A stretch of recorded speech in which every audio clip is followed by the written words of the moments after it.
I'm watching Cougar Town, and I'm realizing, it's Courtney Cox, who plays like a 40-year-old woman, but she dates other 40-year-old men, but they still call it Cougar Town. I'm like, she's not a cougar. She's just,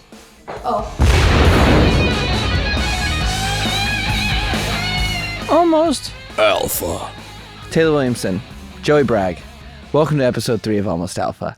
Look at us. We're drinking flat water from cans like we're stranded on a desert island and a bunch of Deja Blue washed up. We crashed a Southwest flight. What? That's who usually serves flat water in cans, with Southwest Airlines with Deja Blue. And then Liquid Death caught wind and they were like, we don't like the way you run your planes like a bus, but we do like the way you can your flat water. I don't think that's true. That's very true. Oh. Yeah. I didn't read about that. Well, welcome everybody to Almost Alpha. Yeah. Betty says hi. Hey, Betty. Wow.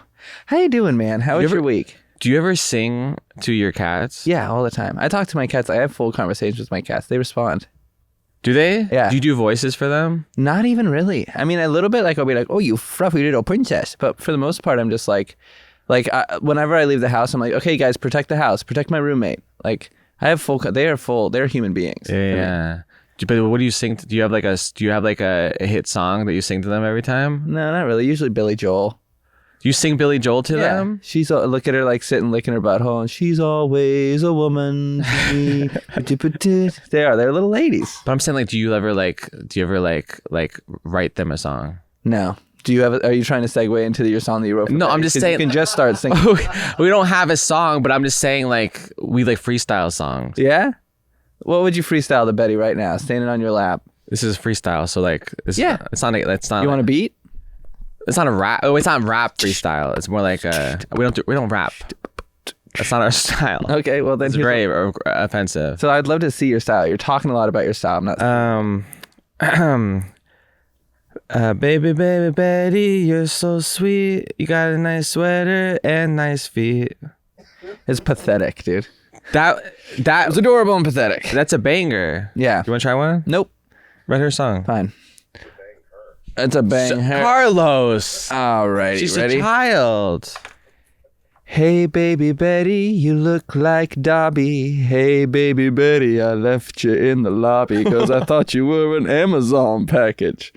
See? That's so good. Was it good? See how much she loved it? She did love it. Was she wagging her tail on mine? Did you, so we had our Netflix, or our Deadline article come out. Yeah. Did you also think that they maybe only cared about Baby Betty and we were just side notes? Everyone needs to go on deadline.com and look up our Taylor Williamson. Go to the trades. But Betty she started an article on the biggest Hollywood trade.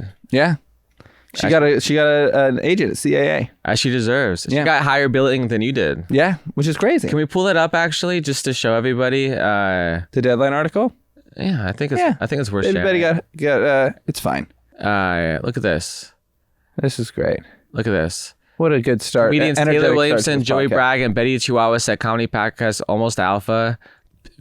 This is for everyone who's not in show business, listening, watching. This is like where they announce movies and TV shows. I think it's funny too that they acted like Betty had any say. Betty had a quote.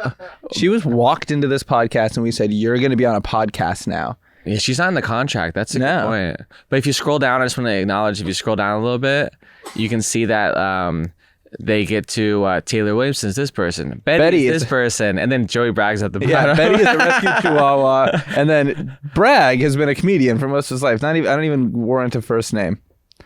A host asked me that last night. She goes, "Do we do first name and last name when I bring you up on stage?" I said, yeah. I think it's a prerequisite until you see just one name. You're like, you're like Madonna? Are you one of these people? Yeah. Are there comedians that do that? Izmo does it. Godfrey. Yeah, sure. Yeah. Earthquake does it. Sinbad does it. Huh. Bunch of foreigners, honestly. Joey. What does that even mean? He's a pirate. I see. I see. So, how was your week, Taylor? Were you? My week was fine. A little bit. I don't know. I had a little bit of a not great mental health week this week. Oh no. To be real honest. How can I help? I don't know. I haven't worked out at all this week, and it's that kind of thing where I know that working out makes me feel better, but also what makes me feel better is sleeping in bed an extra 45 minutes, jerking off, and then getting up out of bed. Interesting. And I know that if I would go on a run, it would make me feel better, but also, right, laying in bed, one quick wank, getting up, splashing water on your face, putting on sunscreen, walking to Starbucks, being late to the podcast. That's how I like to start a morning. I regret shaking your hand. That's all I'm thinking about right now. I wash my hands. How was your week, buddy? Let me tell you what happened this week. Yeah, okay. I'm game, baby. I was on local morning news. Oh, KTLA? With Betty. That was awesome. She made her local news debut. And then I had makeup on. I looked amazing. Nice, I bet. You ever have makeup on? Oh my God, all the time. I walk around. You're supposed to wash it off. I don't wash it off. Yeah. I wear it for like a week. You wear it on you go walk down Sunset Boulevard. I look so good. I totally get it. Like my confidence skyrockets. They contour you and stuff. Like sometimes I'm like basic guy where I'm like, why do women wear makeup? Just be who you are. You don't have to change who you are. Then I put makeup on. I'm like, oh, I'm so handsome. I got smooth skin. Is that what are you most insecure about when they put on makeup? Like, what is the thing that makes you feel better? Because when I wear makeup, I just feel like I'm hiding my natural beauty. Wait, what do they cover up that I hate about my face? Yeah, like what makes you feel confident about wearing makeup? Like when I wear perfect. You just like no dimensions or color change or wrinkles, just flat face. You want me to do this to you? Hey, Joey, why do you like wearing makeup? Because like they cover up your fucking ugly nose and your ugly eyes and your stupid cheeks. I'm not saying that you have that. I was just wondering what thing about you that makes you feel more confident when you're wearing makeup. Because when I'm wearing makeup, I feel like it's not like I'm self-conscious about wearing makeup at all, but I feel like it's covering up something that it's just caked on. I don't know. Are you saying like the idea of makeup is weird? Why is that? No. I just want to know what about wearing makeup makes you feel so confident. Is it the fact that it's like you're perfect? I'm perfect. Yeah, you're gone. I just want to know what you're insecure about. God, so I had makeup. I felt good. I was gonna meet my friend at the park. We'd have a little dog hang, Fun. and I didn't put sunscreen on, and I came home and I had a sunburn on my forehead, and then I had to go to like a fancy Netflix schmooze hang at nighttime, and I had a sunburn on my forehead, and I was like, what do? I don't know what to do. I don't want to be that sunburned forehead guy. Yeah, that'd be ridiculous. It'd be horrible. I don't want to be that guy. So I put on a hat. I was like, am I gonna be a hat guy at nighttime? Are you kidding me? And I was really embarrassed and insecure about it. Can I tell you, I got there? 25% of people had hats on. Do you know why? 25% of the people had sunburned foreheads. Is that what happened? Yeah. But it was a really a fascinating life lesson. I feel like it's like in Billy Madison when the kid pees his pants and then Adam Sandler puts pee on his. Yeah. I feel like in my head everyone did that for me. Yeah, they saw you walking in with a hat and they're like, oh, this poor little guy. Yeah. And they put a hat on themselves. Yeah. Let's make Taylor feel good about himself. Yeah. He's wearing makeup today. Clearly he's insecure. Joey. I'm just doing I'm being exactly the people you just said you were schmoozing with. Netflix is a joke. Jerry Seinfeld, John Mulaney. All of them we were all hanging out. They all had hats on. Yeah, I bet. Yeah, they all had Netflix hats on. Sunburning your forehead, that sucks, man. But it's better. It's back to normal though. Oh, thank God I couldn't tell because you're still wearing the hat. Just trust me, okay? That's a good hat too. Listen. One time you and I were walking down in the airport and somebody saw you wear that hat and they go, thank you for your service. And then you said, I lost a lot of good men, but I kept America safe and our freedom and our values are still our own. Can I tell you what's great about people thinking you're in the Navy is that they give you discounts at restaurants? Yeah. And it's only a federal offense. No, I don't do that. Only twice wearing this have people ask me, you're in the Navy? And I go, no. It's funny to think that you could do stolen valor just because it's not worth the trouble to be like, I'm actually not in the Navy. I found this hat at the thrift store. Well, you also you're letting people down. They're so excited. They're excited to meet a naval man, a seaman. Anyone who walks up to someone and says thank you for the service, they love it. Yeah. Talk to military people. They're just like, yeah. It's like their job. I've done 2 USO tours. I've been to the Pentagon twice, private tours. I'm friends with these people, I'm a real American. I support America. Next time I see a veteran lying on the street in his tent, I'm going to say thank you for your service. Thank you for what you did to our country, and I'm sorry what our country is currently doing to you. Yeah, it's not good. It's not good. You know what the saddest thing about being a veteran is? sunscreen. It's hard to come by. Also, I was walking down the street and I saw an unhoused person on the street, and this guy didn't give them money and he was yelling at them and he was like, "What you really need is a job application. What you really need is to pick yourself up." And I was looking at the person. I was like, "What they really need is like a pedicure, because fucking that's gnarly." Have you ever given a homeless person a sandwich or something, and then they're like, "I don't eat mayonnaise"? Yeah, that's happened to me twice. Yeah, twice I've tried to rescue dogs I find in the street, and they both tried to attack me, like murder me. And twice I tried to feed homeless people, and they're like, I don't eat mayonnaise." What do you think that is? I think it's me. Maybe is it me? Yeah, you give off the vibe of like, he's trying to poison me. I honestly try and help people so much. But does it work when you do? Most of the time. I used to live behind a diner at Bob's Big Boy in Burbank, and there was this guy outside asking for money, and this was when I was a prince, so I was on like Disney Channel or ABC or something. When he talks like this, Carlos, he's not like being silly. I was a prince. Yeah, dude, I was a prince. I skipped a line at Disneyland. I had any woman I could ever dream of at my fingertips. Yeah, exactly. Which is that's the real problem. Is that it's a pedophile's dream. That's what they don't tell you about Nickelodeon and Disney Channel. It's rife with pedophiles. Is that true? Yeah, there's movies about it. Stop it. What happened? Look it up. What happened? It is weird. Taylor said it when we were in where it was like all these. And obviously it's horrifying, but like all these little kids come up to me and these little kids will be like, "You're my crush. You are my crush."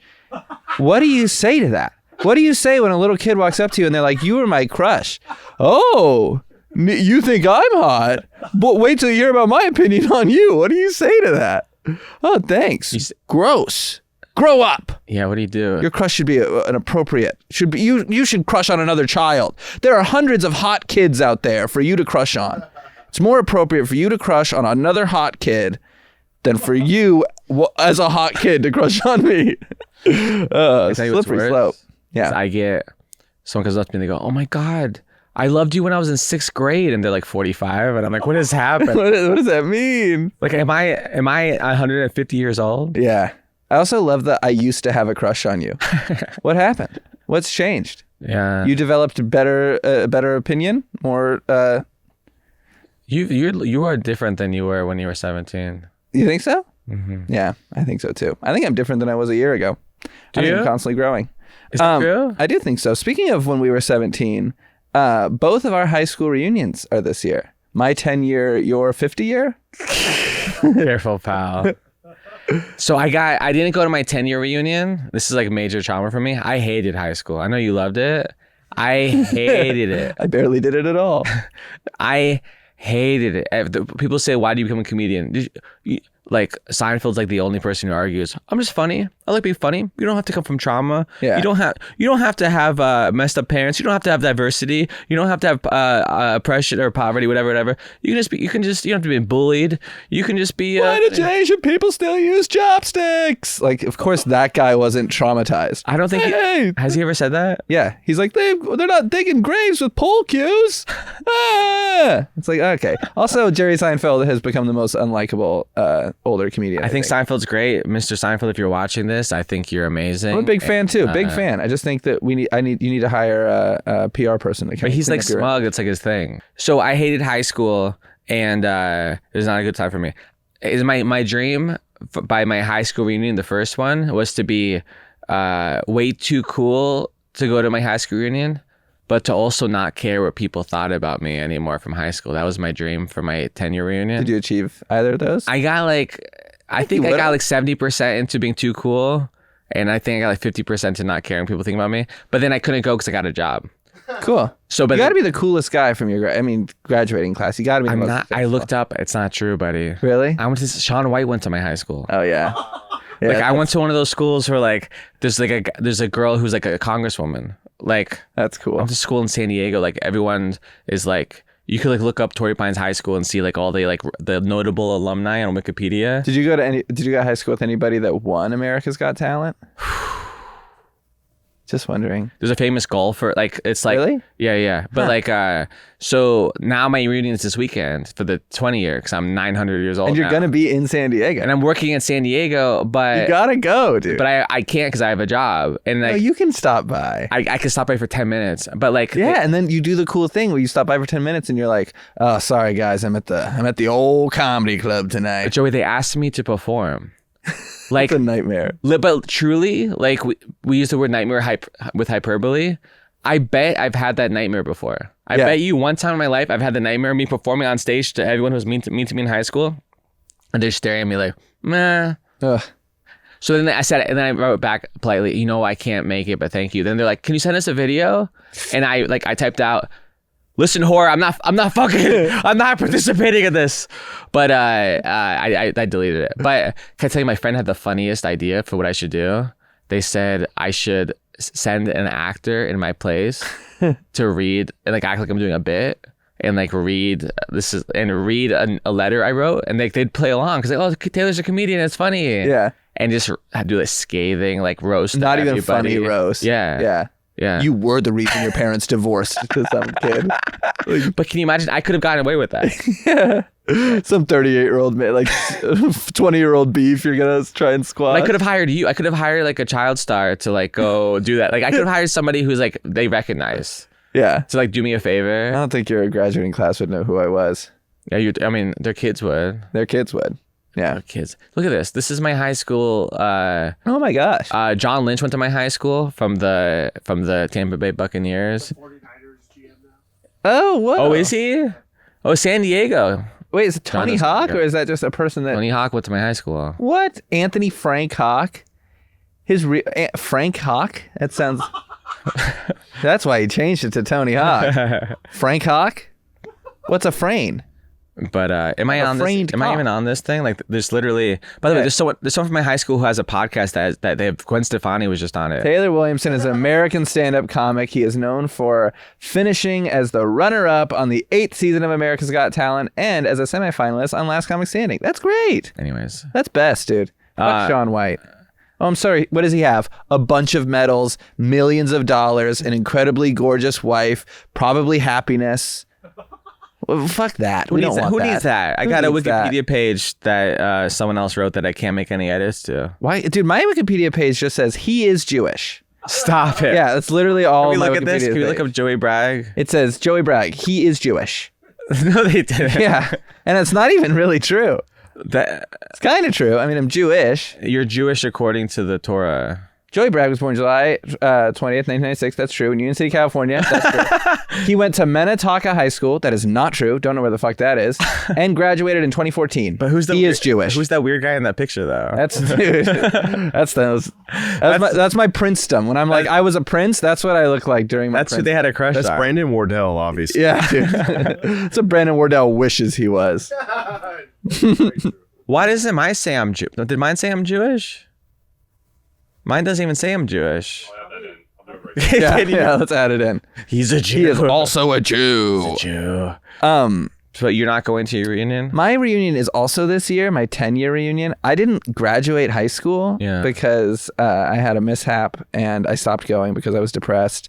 And then I got like expelled and sent to not continuation school. Like it was called independent study, but it was like it's homeschool basically, but like you do it on a computer and then you go to a therapist counselor once a week because I was a mental head case. But then I got successful. What was the mishap? What was the like a potential school shooter or something? No, I wasn't a potential school shooter in that I would have shot a bunch of people, but I was a potential school shooter in that I would have shot one person. Oh no. If you can figure out what I mean by that. Oh no. Thank you, Carlos. Thank you, Carlos, for your participation today. But then what I love about Carlos, by the way, because I acknowledge his lack of boundaries. Like it's just he clearly avoids something and he's like, what are you avoiding? I had something personal happen and it was really traumatizing, whatever. What was it? So my high school reunion is this year. They didn't let me graduate because they expelled me from the school, but then they expelled me and like 8 or 10 months later, I get on Disney Channel and I'm doing that.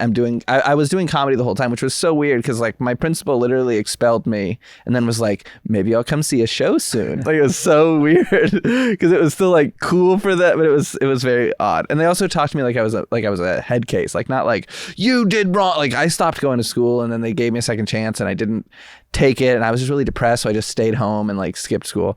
And instead of being like, you squandered your chance and we tried to make it up for you, they were like talking to my parents while I was sitting right there, like I wasn't listening. Like, he has developmental issues, he can't learn like other kids can learn, and that's okay. Like, he needs to adjust. It was like a very pitiful way to get expelled. I wanted to be like thrown out of school, but instead they were like, this is a really sad thing that he's a sad boy. But anyway, then I get on Disney Channel, I'm working successful, and I send them an email asking them if they'll let me go to my prom, to my like senior prom with my graduating class. And they did let me go to my prom, and they do have me as a notable graduate on their James Logan High thing. And they are inviting me to their 10-year reunion, and I get all the benefits of going to high school without having had to go to high school. Wow. They didn't even let me graduate. I chest beat out, which is the California High School Proficiency Exam, which is like, how many continents are there? Yeah. And then you're like 7. I tell you, I wouldn't know the answer. Did you know the answer? Yeah, I knew that. I knew that. How many subcontinents are there? 25. Perfect. Am I correct? No. Oh. Not even close. What is a subcontinent? India is a subcontinent. It means it's dissected by plates. It's got its own tectonic plate. Australia is also a subcontinent and a continent because it's alone. Is that true? That is true. A subcontinent is a part of a larger continent that is separated by its own tectonic plates, right? By a number of countries that form a large mass of land. Okay, wow. Well, I was close enough. That's amazing. But yes, I don't know if I want to go to my high school reunion. Part of me wants to go to my high school reunion just so that I can, but like, it would have been a lot if we had a 5-year high school reunion. It would have been really cool. Yeah. But at this point in my career, for my 10-year high school reunion, I feel like I want a little bit of a. Yeah. I love something to talk about. That's how I feel. I need to wait till my 30-year reunion. Yeah. Does that exist? How do they do it? Every 10 years? What is it? Yeah, it's every 10 years. I don't think there's a formula. Yeah, it's usually every 10 years. I don't know. But it's not what it used to be. It used to be like there's no internet, and then you see people like, oh my God, But now it's like people know what people are doing. Yeah. And yeah. So speaking of high school reunion, I started doing comedy when I was in 8th grade. Yeah. I was 13 years old. Yeah. You started doing comedy when you were, a junior in high school? I started writing when I was 16. I started performing when I was 17. Wow, that's good. Yeah. Harbor some material. Yeah, I spent like a year writing. Yeah. It's like my secret. I spent a while writing too before I went up on stage. I wanted to talk about that. I think that's what our episode today is going to be about, our kind of fledgling young careers. Yeah, because we both started comedy very young. Yeah, dude. And what's funny is that I find this, and I'm sure you hear it a lot of like older comedians being like, God, I wish I would have started that young. I really wish I would have gotten a jump start that young. And I agree that like they should be better at the age they are now. But also, it's kind of traumatizing, right? Do you feel like that? Like I talk about in therapy constantly about how my Joey Bragg, like who I am, is so entwined with my career that my self-worth is completely hinges on my career and if that's doing well, and that's not good. It's very toxic, pal. It's very toxic, and I've spent like years of therapy trying to uncouple from my career being a part of my own self-worth, but it is not successful. No, I feel the same thing though, because I became a comedian before I became a full person. You keep developing until you're like 26 or 27 or something? Yeah. And frontal lobe doesn't hurt until you're 25. Is that true? Mm-hmm. Oh, yeah. And then, but I think men is longer than women. Think so? I think women. Yeah. Is that not true? I think that's a weird rhetoric that men use so they can sleep with underage girls. No. That's what that sounds like. No, women harden faster. Oh, at the age of 13. 25. That's what I See? said. Dude, some studies say smart. 30 for men. I fucking nailed the subcontinent thing. We should do. I thought about this yesterday. We got to do a trivia episode because I would demolish you. Okay. But yeah, we started. You should do as a cuter dog episode. I'll kill you. Okay, yeah. I win. This is it. Welcome everybody to the cute dog episode. Who has a cuter dog? We can just do competitions of things one person has, the other one doesn't. Okay. And I'm holding back saying so many things because I hurt your feelings last time. Listen. Girlfriends. I win. I feel like when I started as a 13-year-old kid, I'm doing this for now. Yeah. Ooh. I wanted to talk about because we are gonna watch our first clips. We have your first ever time on stage. It's really exciting. We have like my first time at the Ice House or something. I want to talk about. Do you remember the first joke you ever wrote? Yeah. What was it? It's in my thing. Oh, it is in your thing? Spoilers. Okay, no spoilers. Because I want to talk, because my first jokes, none of my first jokes made it into, but I recently went and found my childhood joke book, which I have since lost, which is like horrifying to me. Yeah. Because it's like, that belongs in the Smithsonian. There was a joke I wrote on the first page, I think was really funny still, that I really want to live in New York, but I watch too much Law and Order. And I would hate to know every time I hear dun dun that something horrifying happens somewhere in the city I live in. I wrote that like 12 years old and I read that. And instead of being like, oh, this is so embarrassing, I was like, God, what have I lost? I was so good back then. I was saying it's better than your material now. I know, right? It's really good. My other joke was that why do we have baby on board stickers? Like if I'm swerving out of control, I'm not going to see a baby on board sticker and then like Jean Grey my car out of the way from hitting your car. I wasn't even driving. I wasn't going to drive for another 4 years. Isn't that crazy? You got to bring these back. I got to bring these back. These are good. I just went Flappers Comedy Club. Shout out Flappers Comedy Club. We were talking, me and the management there. And I signed the wall in 2010, and I signed the wall. Joey Bragg here. 4 years till I'm legal. Wow. Isn't that cringe? Because you were part of that time period where it's like, it's funny to talk about. It's like there was like Olsen twins like countdown clocks you could download. Yeah. Isn't that gross? I think about that all. Carlos had one for sure. Carlos definitely had one. I did not. I always felt like older women. Me too. Yeah. But I've always felt like and younger. I like women. But I've always felt like the Olsen twins were okay for me to like be feelings for, because they're 2 days older than me. Yeah. Okay. Yeah, that's normal, I guess. I don't know. I always thought. What do you mean, sir? I guess it's. If you're 15, is the argument you're allowed to be like have a crush on a 15-year-old? Yeah, no, it's true. That's why it's like easier for me to listen to the Jackson 5. Because back then it was acceptable that he wanted to fuck kids. You listen to that and be like, this is easier. But then I listen to Pretty Young Thing and I'm like, this is a creep. Listen to Jackson 5, you're like, he's onto something. Do you know the craziest Michael Jackson song of all time? That song, They Don't Care About Us. Have you listened to this song? No. I don't know if we can play it. We can. Probably not. Yeah, we can pull up the lyrics. It's like skinhead, deadhead, everybody's gone bad. You know what I'm saying? Yeah, like, keep going. Is that song? But like, hear this, and I'm saying this as a Jewish person. I don't know what social media does to this. But listen, this is the lyrics to his song.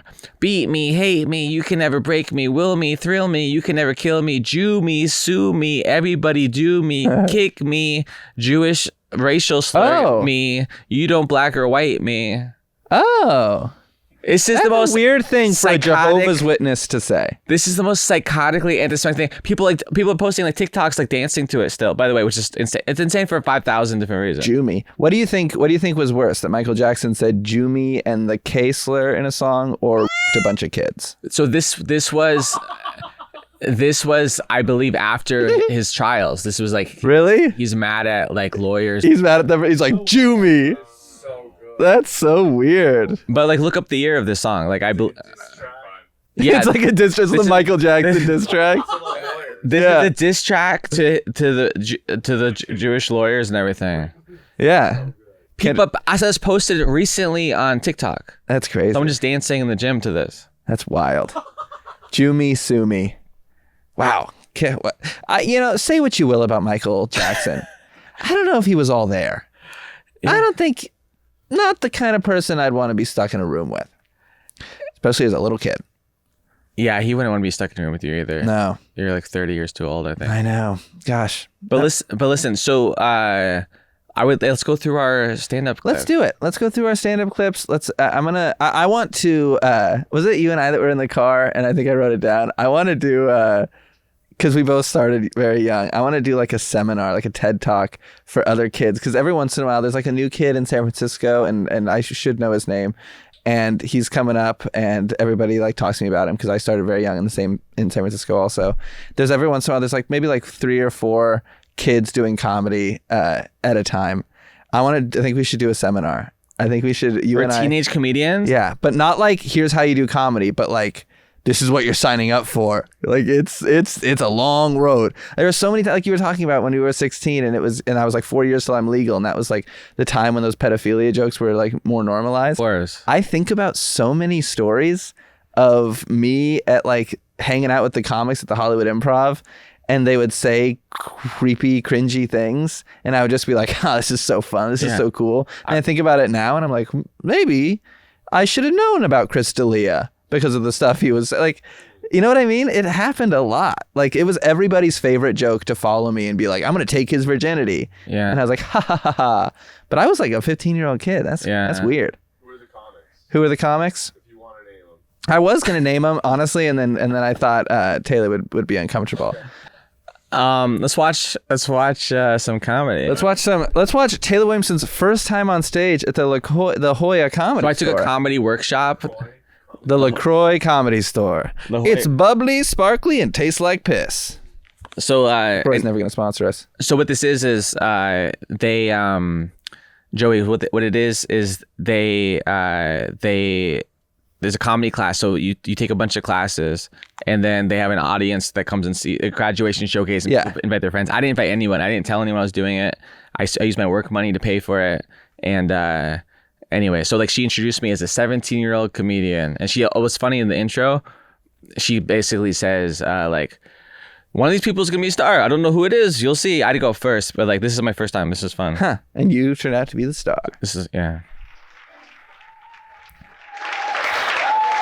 Look at your hair. Hey everybody. Are there any fans of alcohol out there? I'm gonna let you guys know I've been clean and sober for 17 years. so Thank you. I'll be 18 in June. You know, I just never had any desire to do drugs or drink or anything, you know? One of my buddies, my friend John, he's like, dude, I just got a fake ID. I was like, what are you gonna do with that? You know, buy cigarettes, beer. If I had a fake ID, I'd probably go vote. Just like my John, our producer. So good. Applause break. Look at that. Wow. The crowd treats you like you're like a Make-A-Wish. Yeah, exactly. I was gonna say, yeah. Like, let's be honest here. Being in, you know, the words, the terminology of all the drugs, people tell me what they do and I never know what they're talking about. And this guy came up to me, he's like, dude, I just dropped some acid. And I'm like, did you pick it up? So good. Wait, is this real laughter or is this like embarrassing laughter? I think Are you like, this is so good? Like, I took some meth last year. It's kind of it's a little bit of both. yeah. It's funny. It's adorable, dude. You're so cute. yeah, I was like terrified. I love your hair too. It's very like I did the part in the middle look. yeah, very very Jesse McCartney. Every time I got a haircut, they would like they would do it differently, and then I would put it in the middle. He'd be like, all right, I guess, you know. It's nice, dude. Thank Do you remember how you felt after this first set? Were you feeling like, oh, I killed? I thought I was the most amazing thing that's ever existed. And the lady who ran the class, rest in peace, it's a whole 5-hour story. Sandy Seashore, Pauly Shore's sister, named Sandy Seashore. How many seashells did Sandy Seashore sell on a seashore? That's a great question. Thanks. She came up to me and she said something that I think about all the time. She said, good job. Like, it went amazing, right? And she came up to me and she goes, in 6 months, you're going to be embarrassed by all your jokes you told. And I was like so mad. I was like offended. I was like, what do you do? Like, why would you say that? But like, I get it though. Jokes on here 20 years later, you love them still. 20 years later, I'm like, I got to bring back this clean and sober for 17 years, but Yeah, that's funny. Yeah. Drop acid, pick it up. That's great. Let's watch one more. Oh yeah, who was your teacher? Meth. I took some meth. Yeah. Teach you. Yeah. It's funny because the applause breaks are like pity applause breaks. No, but they're being support. It's supportive applause. School in Del Mar, California. Yeah. You know the mean streets. You know our struggle. It's like a nice Beverly Hills type town. We have a lot of diversity in my school. We have rich white people, rich black people, rich Asians, rich Mexicans. It's a melting pot, you know. It's what America was founded on. John gets it. The only problem I have, though, there's a club for every single race except for. Maybe we should just skip this one. No, keep this one going. There's a club for every race. We should just skip it. That'd be great. We could start a white boys culture club. We could hang out, drink some root beer, talk about golf, maybe have a pog tournament. Pog. You know Pogs? There's lots of diversity, different types of people in my school. We have a lot of atheists. Oh, this is okay. Atheists are fun. Whenever I'm bored, I like to go up to an atheist and start sneezing, so I can hear him say "God bless you." It's so deep. Oh, that's so good, dude. It's so deep. God damn, give it up for Taylor and his first time on stage, everybody. What a time. What do you think? Future star? Yeah, Carlos? for sure. Yeah. Did Shaun White follow you after this? No. Go up there and do a kickflip?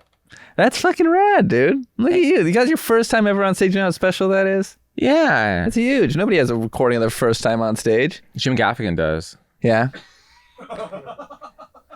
The guy who shot Robert F. Kennedy probably does too. What's his name? Sirhan? Was he a comedian? No, but he was on stage for a brief moment when he shot Robert F. Kennedy Jr., Senior. Do you know who else took this comedy class? Who? Late great Brody Stevens. Really? And Same one you were in? a different time period. Wow. And Sebastian Maniscalco Wow. and Amanda Bynes. Really? Wow, royalty. And 2 of those people are dead and 2 of those people are very successful. So 50-50 chance. So I want to, before we show my my stand-up clip, do you believe in stand-up comedy classes like as an institution? I do not either. No, I didn't think know they're any a racket. better. I appreciate Sandy, rest in peace. Sandy Seashore? She passed away, but I got confidence on stage. This is what you get from a comedy class. You get to hang out with a bunch of psychopaths. Yeah. Like very not well people who are trying to become comedians. And Who have enough money to sign up for a it's comedy expensive. class. I used all my money from work to pay for it. Yeah, Like, comedy should be for the poor. should it be? I think. Yeah, I think it should be for the poor. Okay. Yeah. Okay. What's happening now to comedy, which I don't like, I heard someone else say this, but it's not a calling anymore. It's just people going like, should I be a firefighter? I'll be a comedian, I think. It's Yeah. It's people who like, I could see that as a valuable career for me. It was a calling to us. But really though, like there's people who would do comedy if they had no money and they were not making money because they love it. It's what they do. They are a comedian. And there's people who are like, oh, I could monetize. I could go on stage. I could figure out how to sell tickets and I could do this thing. They're infiltrating. Yeah. They're taking our good, our hard-earned stage time. They are. It's absolutely redonkulous. I think comedy colleges are, I think they teach the wrong thing. I think that like you go to these classes and they're like, here's how you write a setup and a punchline, which is a very like Rodney Dangerfield way to do comedy. And I feel like for the most part, what made Rodney Dangerfield special isn't that he was writing good jokes, which he was that he was able to harness what made Rodney Dangerfield special and different than other people. Yeah. And that's something that can't necessarily be taught by like, here's how to write and do comedy. The only thing that I think you benefit from doing a comedy class is you get stage time, but you're paying for it and you can find stage time for free. What I got from the class, like the lesson that like anyone could have said, but I got it from that class is whatever is weird about you is what makes you special. Yeah. And like that's your superpower. So like you sound weird, talk about it. You're awkward, talk about it. Like everything I ever got bullied for is what I make a living talking about now. So like that positive. I don't know what would have happened to me if I didn't have that outlet for me. You know, like, same. I would have had a dark Joey story perhaps. You know? I took San Francisco Comedy College when I was like 14 or 15. I was doing comedy for like a year. My dad got it for me for Christmas, thinking like in his mind it was like, that's how you support. It's what else? What do you get somebody that wants to do stand-up comedy for Christmas? Like flannel. So he got me comedy. I was so insulted and I was like, this isn't, I'm doing it already. Like I don't need comedy classes. I'm learning, whatever. But I went to take these comedy classes and the only thing I really remember from this is that there was a guy from all that, the later seasons, so like unsuccessful seasons, that was coming to do comedy there. And also we did a day on crowd work. And I was the first one to go up and they were like, all right, Joey, so crowd work is where you start talking to somebody in the audience, just strike up a conversation with them. And I looked up and I still remember who it was. It was this woman who's I think doing like sketch and improv in San Francisco. Her name is Allison Page. And I got up on stage and I looked at her and I go, "You got big boobs. You got big boobs." And that's all I said. And then they were like, "Okay, next." And I walked. It was like the most cringy, horrible thing I've ever done. I can't think about it. It sends shivers down my asshole. I can't think about it. I literally looked at a woman. I had nothing else. I could have been like, "So what do you do for a living?" And I was like, "Big boobs." Like, that's the most cliche 14-year-old kid thing to say. Yeah, you're And now we're friends on Facebook. Would you like to apologize to her right now? Yeah, I'm sorry, Allison Page, for objectifying you in 2010. I'll be Allison. Hey, Allison. Hi. Gazlingas! The boobies are back. I'm sorry. Who are you? Boobies. How did you get into my house? I just need to apologize for the gazongas on your chest. Get out of my house. Get out of my house. You are Sorry, scaring me. Allison. Do you remember me? I was a boy. I was a boy who loved your boobies. Get out of my house. Okay. Goodbye. And that was improv segment of the day. So we're gonna watch my comedy set. This is That guy. That's Jimmy Yang, very famous comedian. Oh Yang? Is that how you say it? I think Is that Yang? I've been saying Yang my whole life. It's funny because I haven't seen him in like 5 years, and I just ran into him at the Ice House, and we chatted. He's, I think, one of the funniest people in the world right now. Great. He's perfect. He's incredible. He's so good at his job, which is comedy. But yeah, so this is a set. I was 14, so I was like a year and a half into comedy. What? What? Yeah, this show's got adorable. Ugh. I've been doing comedy now for as long as I was alive Guess at this what? point. Comedy juice. Yeah. Yeah. I'm the only comic who gets his comedy juice in a sippy cup. There you go. It's great. Yeah, work. Riff. Came to the conclusion the other day that I watched like way too much TV, you guys. Yeah. I love the show Cougar Town. Yeah, it's a great program, you guys. But I'm watching Cougar Town, and I'm realizing, it's Courtney Cox, who plays like a 40-year-old woman, but she dates other 40-year-old men, but they still call it Cougar Town. I'm like, she's not a cougar. She's just a whore. Whoa! Joey. Baby Joey. And I would much rather watch a show called Whore Town. Baby Joey. But that show is parentally blocked by DirecTV. Boom. Yep. Calling Courtney Cox a whore. 1 minute in, baby. What a time. Can't teach that at a comedy class. That's a good joke. Yeah. Honestly, I watch. It's sad because most people watch the beginning of their stand-up and they're like, "Oh, I've grown so much." And I watched the beginning of my stand-up and I was like, "What have I lost?" You're literally funnier back then. I know. I was doing like a weird like Sean Jambroni kind of voice. I guess I was in Cougar Town. She's not a cougar. Like, I don't know why I sound like I'm from the Midwest. I'm not from the Midwest. Why do I talk like that? That happened to me where people would think I was doing my on-stage character off-stage. Yeah. For real, when I was like 18, 19, people, like 40-year-old comics would get mad at me. They're like, "You're doing your character." I'm like, "Why are you saying it? Why are you talking like that?" But my voice, I have like a kind of a speech impediment, like articulation disorder, like for real. I had it when I was like, before kindergarten, I had to go to speech therapist because I said like my arm hurts instead of like, I'm being vulnerable here. Yeah, it's embarrassing. But I have a different version of that now.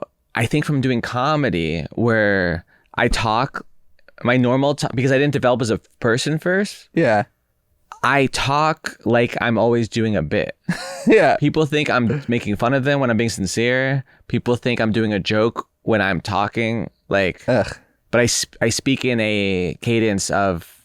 My point is I'm corrupted from starting comedy before I became a person. Or this is the person you are, and you're so good at doing comedy that the person you are on stage is such a pure version of who you are off stage. Are you having a brain aneurysm? What's going on? I couldn't follow that. Okay, well, I think I watched this, and I think like not that I don't recognize this guy, but also like I was 14 years old. I was so mad that people were not treating me with the same respect that these adult comedians were getting. Like I was like, I wanted it so hard. I wanted to be a part of it. I wanted to like be invited out. And then I look at this and I look like I was 8 years old. Yeah. I was so young. And I was like, so like, respect me. And like, I wouldn't respect this. If Joey Bragg walked up to Joey Bragg now and was like, I'm interested in doing comedy, I would be like, get the fuck out of my face, dweeb. That's what I did to you when I met you at this age. Yeah, pretty much. Yeah. Yeah. Good luck, pal. Good luck, pal. Loser. Yeah. I waited until you walked away and I was like, that loser, but I realized you're still behind me. And I was like, oh, yeah. Want to know something funny about this outfit that I'm wearing in this clip? I only owned one flannel at the time. It was by Converse One Star when Converse was making stuff for Target. I wore this on stage. Then Michael Schwartz, who's still the photographer for the Ice House, brought me back to take some pictures that I used a lot in a lot of publications. Like when I was in Variety, they did a Power of Youth event. And so I was like one of the Variety Power of Youth, like this up and coming comedian.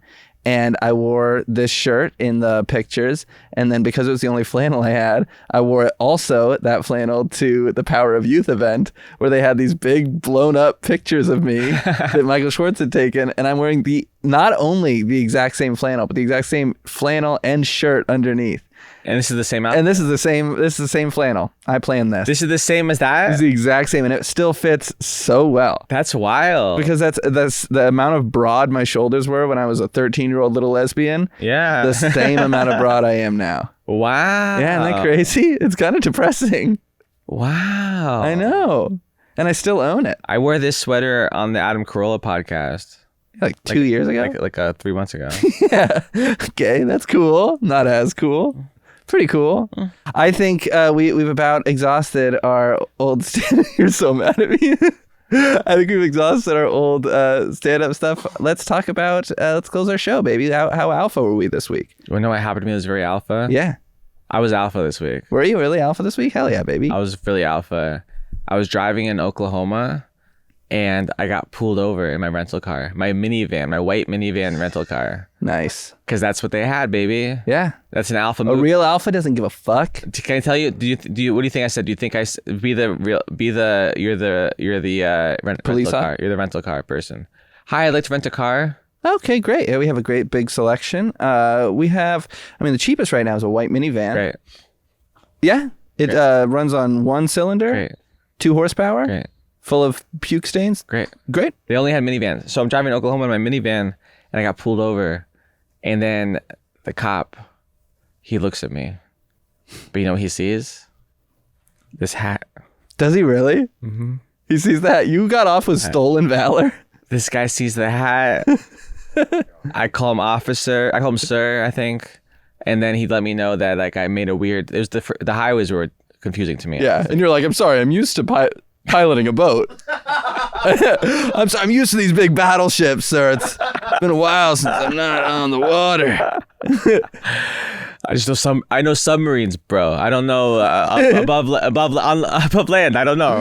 Your music you're listening to is just ding, ding, yeah. ding. Let me turn this down real quick. But I talked to him. He gives me the what are you up to? Oh, I'm a comedian, sir. You got to make them excited. Yeah. I'm a comedian, sir. I was on America's Got Talent, and I'm performing at the comedy club here in Tulsa. And I just went the wrong lane. It's confusing. These highways are confusing. And he goes back. He looks me up. Probably watches my America's Got Talent finale. Maybe he watches my special live at the Comedy Store on YouTube. Maybe, I don't know. Hell Take yeah. a minute. He comes back and he goes, "All right, just be careful on these roads." And then. Yeah, then I laughed. I mean, I can't tell you. I kept selling. This is like a business thing that I do. Like, once you sold, don't keep selling. But I was just like, yeah, man. You know, like I love it here. I'm going to the First Americans Museum. I'm meeting some friends. And he's like, I think I was gonna text Heidi Klum about it if it was cool. Exactly. But then I got out of there. But I was like, oh my god, if I'd been wearing my MAGA hat, he would have given me like $100. Hell yeah. My most alpha thing that happened to me this week, honestly, I think so. I was telling a story at the beginning. It happened to me a couple of weeks ago, but I'm gonna pretend it happened a week. I tried to do a nice thing for an unhoused man, and he was asking for money outside of Bob's Big Boy in Toluca Lake. And I go, "Hey man, I think you go have a seat at the bar at the diner. anything you want. I'll put it on my tab and I'll buy you a meal. I literally thought I was like being altruistic. I wanted TMZ to like take pictures of it and show that I'm a good person. This guy goes in immediately. As soon as he goes in, I recognize the smell of this man, which is not his fault. It's his skin's fault. And he sits at this bar, immediately starts making people around him like, oh, I'm trying to eat. And this guy's like a lot of BO. And so I was like, I felt really bad for the people around him, but also I'm like, fuck them. It's fine. Like this man can't, he doesn't have the luxury of being able to clean himself nearly enough. So he's sitting there. He gets a meal, starts making a fucking scene, starts like, this isn't what I ordered. I want my money back. I want my money back in cash. This isn't what I don't want this. This isn't what I ordered. I want my money back in cash. And starts making a scene. And I will say the alpha thing I could have done was gone up to them and been like, hey man, this isn't working out. You're clearly a little too wild for this establishment. But instead I paid my bill and I gave them my card and I paid his bill for what he had. I tipped them big and then I went like, the food's done, you gotta leave. And then I left. I invited a homeless man or an unhoused person into Bob's Big Boy, and then I had to tell this unhoused person that he was far too outside for the inside. I think the alpha person in the story was him. Yeah, honestly, same. Yeah, I think that was pretty alpha of him. Which has happened to me like 3 times where I bought somebody a meal and then they take the meal back asking for a refund. Wow. Yeah. Which, like, honestly, the whole thing of, I think I said it earlier in this podcast, like, you're going to give them money, they're just going to spend it on drugs. Like, fine, that's fine. The only reason I don't give them money is because I don't have, like, small enough bills. I thought you were going to say it's only because I don't have drugs to give them. I do. I gave a homeless guy, an unhoused guy on my street, weed, and then he knocked on my door, and he goes, hey, man, I was just wondering if you had any more weed. And my neighbors were like, this is ridiculous. He's gonna start coming around. And then he never came back. Joey. I gave him weed one time. He never came back. And I was like, see, that's humanity. But then he probably died, honestly. Joey, you're insane. Nuh-uh, I'm nice. You're nice. I'm a prince. I'm Robin Hood. You're gonna get murdered. Yeah, maybe. I don't want that. I don't wish that for you. I don't want that to happen either. But I did literally think about it on my walk home today through North Hollywood, that if I were to get stabbed and it would be on video, I think it would be funny to get stabbed and go like, oh, you have no, like, I don't know, thank you. Or like something really funny to say, like, what would be my final, I used to think about this when I was like a kid, like a suicidal kid. One of the big things that kept me from like taking it to the next step was that I was like, I want to write the funniest suicide note ever. I wanted to write something that people were like, well, it was so sad, but this is hilarious. And I didn't get that. I thought about being stabbed too. I was like, what would I say that would be like the funniest thing to say? What are the funniest last words? Whoopsies. Yeah. I think you meant to put that in your sheath and then fall. I think you meant to pocket that knife. Okay, dumb bit. All right, Taylor. I think we've exhausted ourselves today. I think we've done enough. I think we did great. Thank you for having me, Joe. Thank you for having me, Taylor Williamson. Thank you for listening, everybody. I hope this Thursday or whenever you're listening to this episode was a good day. Catch us next Thursday. Wait, guys, that was not alpha. You don't thank each other for being on your own show. I'm sorry. I've never heard of that in the history of podcasts. I think it's the most alpha to be like, I'm above it. But all right, then fuck you, Taylor. Okay. Thank you, Carlos, for having us. Thanks for taking time out of your day to do this, man. No, you know what? I feel a little bit like that was alpha. So yeah. And thank you, other John and John. Yeah, John and soon to be and say goodbye to Carlos, everybody. Thanks so much for being for these first 3 episoes. It was nice having you. Are we done with him after this? Is he fired? Yeah, he's done. He's done. You're gonna take his position. Wait, what? Betty's gonna take yours. You're gonna take Carlos. Carlos is gonna start parking cars. All right, well, that's it. That's it for the Almost Alpha podcast.